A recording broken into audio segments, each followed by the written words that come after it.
Hi, everyone. Welcome back to BetMeADate. I'm Dr. Aviva Gaskill. I'm a clinical psychologist, and I help people with gaming and dating. Check us out for new videos every Sunday and Thursday at 6 p.m., and don't forget to subscribe. So today, I'm going to start talking about some of the connections that I see between porn and video gaming, particularly for heterosexual men, although I'm sure this affects other people too. So there seems to be a connection between porn and gaming for a lot of people out there. When I start working with any new patients and they even start talking to me a little bit about video gaming, I always ask them about their frequency. How often are you picking up your game? And also the duration. How long do you play for? Um, in addition, when we talk about that stuff, no matter who they are, no matter what their gender or what they look like, I will what their sexual orientation, I will always ask them about porn use too. And I have to say, I've been shocked at what I've found. So a couple of thoughts or ideas on gaming and gaming addiction. Gaming disorder has just recently been recognized by the World Health Organization, the WHO, as a huge problem around the world.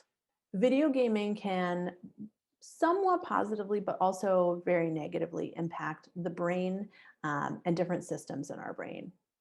It can affect attention and attention span negatively. It can positively sometimes impact executive functioning. It can make us more aggressive, which is not great.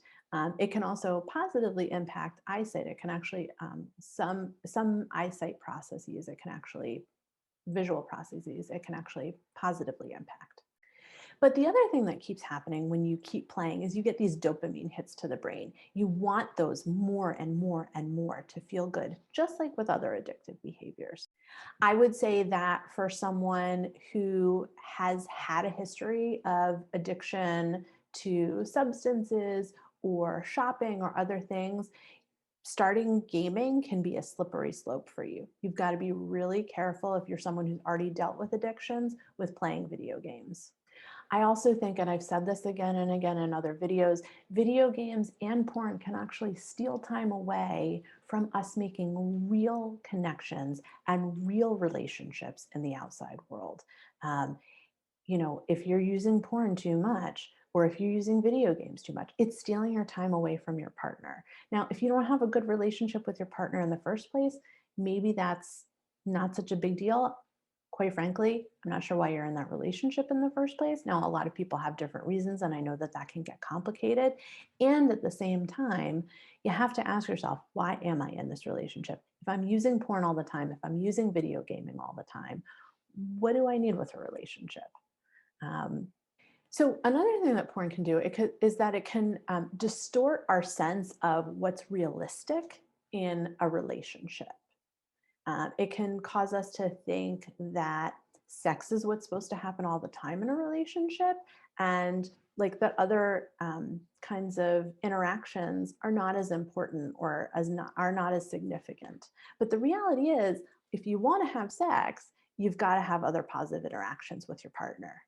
No one or very few people want to be with someone who they're just having sex with and that's all they want in a partner, right? Most people want more than that in a relationship and in a partnership. And I would say that video games can significantly distort this. I would also say that that's true for both men and women, that video games and porn can distort our sense of reality and what's realistic in relationships.